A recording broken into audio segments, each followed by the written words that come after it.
इतिहास में कुछ पल ऐसे होते हैं जो दुनिया को हमेशा के लिए बदल देते हैं। सही।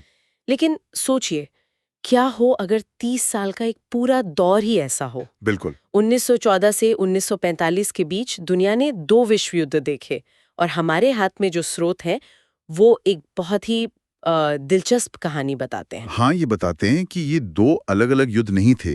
ये तो एक ही भयानक कहानी का कह सकते हैं कि पहला और दूसरा हिस्सा थे। एक ऐसी त्रासदी जो एक युद्ध के खत्म होने के साथ ही दूसरे की तैयारी करने लगी थी। बिल्कुल। आज हम इसी कहानी की गहराई में उतरेंगे। ये समझने की कोशिश करेंगे कि वो कौन सी चिंगारियां थीं जिनसे पहली आग लगी, और फिर उस आग की राख में से वो कौन से अंगारे बचे रह गए जिनसे दूसरी और भी ज्यादा विनाशकारी आग भड़की। तो चलिए शुरू से शुरू करते हैं। 1914 में आखिर ऐसा क्या हुआ कि पूरी दुनिया एक दूसरे के खून की प्यासी हो गई। हाँ। इन स्रोतों को पढ़कर एक बात तो साफ लगती है कि ये अचानक नहीं हुआ। इसकी जमीन दशकों से तैयार हो रही थी और सबसे बड़ी वजह थी दुनिया पर कब्जे की होड़। हाँ, इसे साम्राज्यवादी प्रतिस्पर्धा कहते हैं। देखिए, औद्योगिक क्रांति के बाद ब्रिटेन और फ्रांस जैसे जो पुराने खिलाड़ी थे, हाँ, उन्होंने एशिया और अफ्रीका के बड़े हिस्सों पर अपना साम्राज्य फैला लिया था।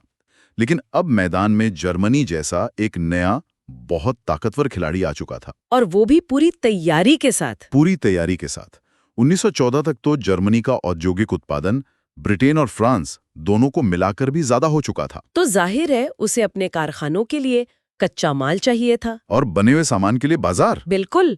और पुराने खिलाड़ी अपनी जमीन छोड़ने को तैयार नहीं थे। मुझे इन स्रोतों में एक बहुत दिलचस्प किस्सा मिला, बर्लिन से बगदाद तक की रेलवे लाइन का। जर्मनी ये लाइन तुर्की साम्राज्य में बनाना चाहता था। अब सुनने में तो ये एक रेलवे प्रोजेक्ट लगता है, पर इसने यूरोप में हंगामा खड़ा कर दिया था। क्योंकि ये सिर्फ एक रेलवे लाइन नहीं थी, ये थी जर्मनी की सीधी पहुंच मध्य पूर्व के तेल के भंडारों तक। अच्छा। और ये ब्रिटेन के भारत जाने वाले रास्ते और रूस के प्रभाव वाले क्षेत्र के लिए भी एक सीधा खतरा था। तो एक रेलवे लाइन को लेकर फ्रांस, ब्रिटेन और रूस तीनों जर्मनी के खिलाफ हो गए। तो ये उस समय के तनाव का एक छोटा सा उदाहरण है। बस एक छोटा सा उदाहरण। और ये होड़ सिर्फ यूरोप में नहीं थी। पूर्व में जापान भी रूस को हराकर एक नई ताकत बन चुका था, और अमेरिका भी, वो भी दुनिया के मंच पर अपनी जगह बना रहा था। तो एक तरफ तो ये साम्राज्यों की आपसी खींचतान चल रही थी, पर सड़कों पर आम लोगों के बीच माहौल कैसा था? स्रोत बताते हैं कि एक और खतरनाक विचार हवा में फैल रहा था, उग्र राष्ट्रवाद का। हाँ, ये विचार था एक जाति एक राष्ट्र का। जैसे एक सर्वस्लाव आंदोलन चल रहा था, सर्वस्लाव। जिसका मानना था कि यूरोप के सभी स्लाव भाषी लोग, चाहे वो रूस में हों, सर्बिया में या ऑस्ट्रिया हंगरी में, वो सब एक हैं और उनका एक राष्ट्र होना चाहिए। अब सोचिए, ऑस्ट्रिया हंगरी जैसे साम्राज्य के लिए ये कितना बड़ा खतरा था, जहां कई अलग अलग जातियों के लोग एक साथ रहते थे। बिल्कुल। इस एक विचार ने रूस और ऑस्ट्रिया हंगरी को कट्टर दुश्मन बना दिया था। और इसी तरह का सर्व जर्मन आंदोलन भी था। हाँ, वो भी था, जो जहां जहां जर्मन भाषी लोग थे, उन सब इलाकों को एक झंडे के नीचे लाना चाहता था। तो ये राष्ट्रवाद की भावना पुराने साम्राज्यों को अंदर से खोखला कर रही थी। माहौल इतना तनावपूर्ण था, तो सरकारें इसे शांत करने की कोशिश कर रही थी या फिर आग में घी डाल रही थी? वो आग में पेट्रोल डाल रही थी। इसे सैन्यवाद कहते हैं। हर देश को लग रहा था कि युद्ध तो होकर रहेगा, तो क्यों ना हम सबसे ज्यादा तैयार रहें। और तैयारी भी किस स्तर की? स्रोत में दिए गए आंकड़े तो हैरान करने वाले हैं। हाँ, कुछ देश जैसे फ्रांस और जर्मनी अपनी राष्ट्रीय आय का लगभग 85%, 85%? हाँ, 85% सिर्फ सेना और हथियारों पर खर्च कर रहे थे। सोचकर देखिए, आज के जमाने में अगर कोई देश अपने बजट का 85% सिर्फ फौज पर लगा दे तो क्या होगा। ये तो पागलपन है। 1914 में फ्रांस के पास 8 लाख सैनिक थे, जर्मनी के पास करीब 7.25 लाख और रूस के पास 15 लाख की विशाल स्थायी सेना। ये सिर्फ सैनिक नहीं थे, ये बारूद से भरे गोदाम थे जो बस एक चिंगारी का इंतजार कर रहे थे। एक दूसरे से आगे निकलने की होड़ थी।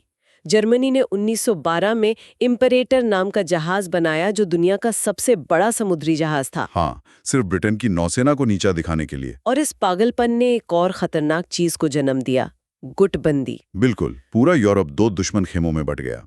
एक तरफ था जर्मनी, ऑस्ट्रिया हंगरी और इटली का त्रिगुट, और दूसरी तरफ थे फ्रांस, रूस और ब्रिटेन। और इन गुटों ने ऐसी संधियां कर रखी थीं कि अगर किसी एक पर हमला हुआ तो बाकी सब उसकी मदद के लिए युद्ध में कूद पड़ेंगे। तो मतलब एक ऐसी उलझी हुई तार बिछ चुकी थी कि अगर कहीं एक जगह शॉर्ट सर्किट हुआ तो धमाका पूरे यूरोप में होना तय था। बिल्कुल। इसने एक स्थानीय झगड़े को विश्व युद्ध बनाने की गारंटी दे दी थी और वो शॉर्ट सर्किट हुआ 28 जून 1914 को। साराजेवो में। हाँ, बोस्निया के राजधानी साराजेवो में। एक सर्बियाई राष्ट्रवादी ने ऑस्ट्रिया हंगरी के राजकुमार आर्कड्यूक फर्डिनेंड और उनकी पत्नी की गोली मारकर हत्या कर दी। एक हत्या और दुनिया बदल गई। ऑस्ट्रिया हंगरी ने इसका इल्जाम सर्बिया पर लगाया और ठीक एक महीने बाद 28 जुलाई को उसके खिलाफ युद्ध छेड़ दिया। और बस फिर तो जैसे डोमिनो गिरने लगे। हाँ, वो जो गुटबंदी का जाल था वो काम करने लगा। सर्बिया की मदद के लिए रूस आगे आया। जैसे ही रूस ने अपनी सेना जुटानी शुरू की, जर्मनी ने 1 अगस्त को रूस के खिलाफ और 3 अगस्त को उसके दोस्त फ्रांस के खिलाफ युद्ध की घोषणा कर दी। सही। जर्मनी ने फ्रांस पर हमला करने के लिए बेल्जियम का रास्ता चुना, जो एक तटस्थ देश था। और जैसे ही जर्मन सेना बेल्जियम में घुसी, 4 अगस्त को ब्रिटेन भी युद्ध में शामिल हो गया। 1 महीने के अंदर एक हत्या विश्व युद्ध में तब्दील हो चुकी थी। ये सोचना भी मुश्किल है कि क्या इसे रोका जा सकता था। स्रोत तो यही कहते हैं कि शायद नहीं।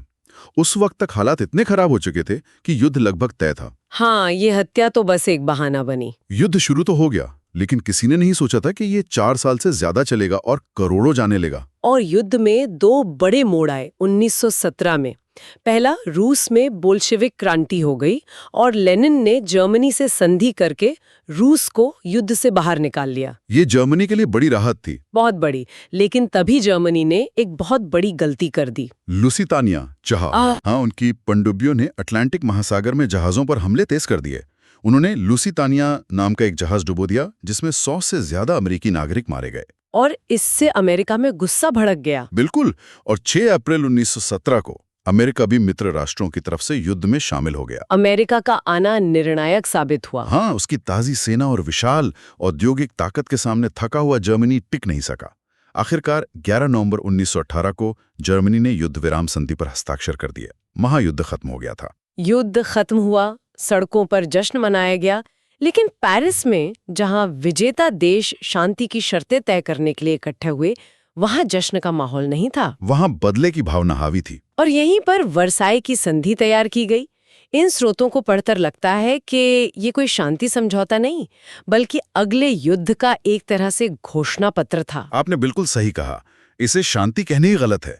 ये असल में विजेताओं द्वारा पराजित जर्मनी पर थोपा गया एक फरमान था। फ्रांस तो जर्मनी को पूरी तरह से बर्बाद कर देना चाहता था। हाँ, उनका प्रधानमंत्री क्लेमेंशु संधि की शर्तें अपमान की सारी हदें पार कर रही थी। क्या क्या शर्तें थी? पहली, जर्मनी को युद्ध शुरू करने का एकमात्र दोषी माना गया।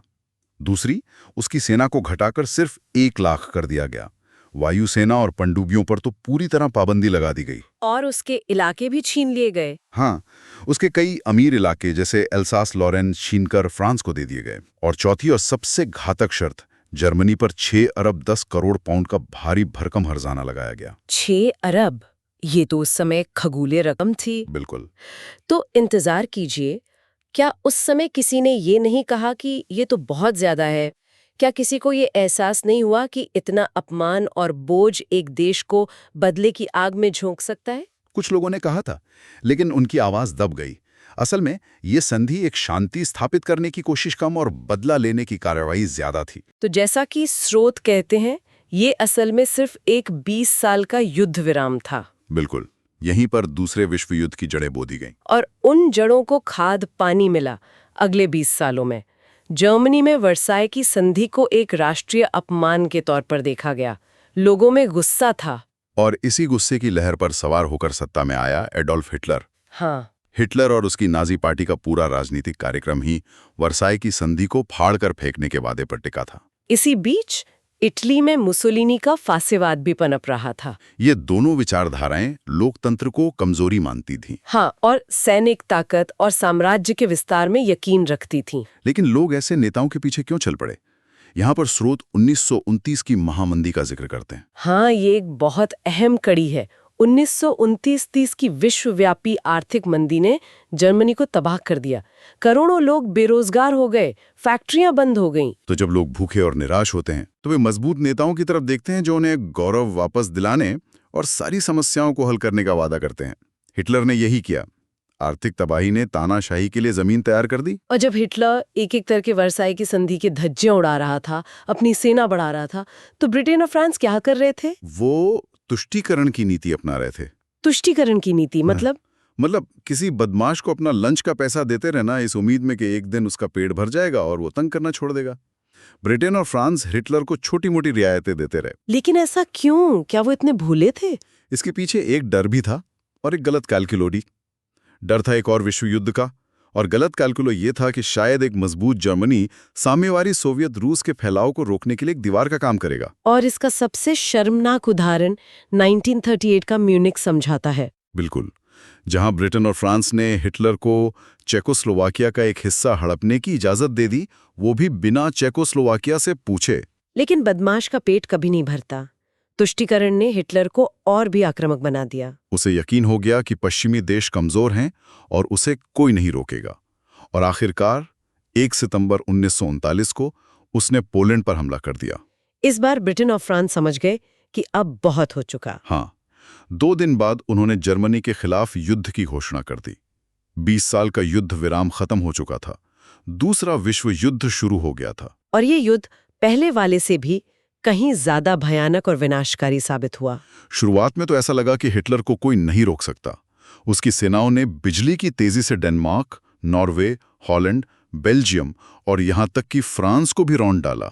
फिर हिटलर ने वही गलती की जो उससे पहले नेपोलियन ने की थी। उसने 22 जून 1941 को सोवियत रूस पर हमला कर दिया।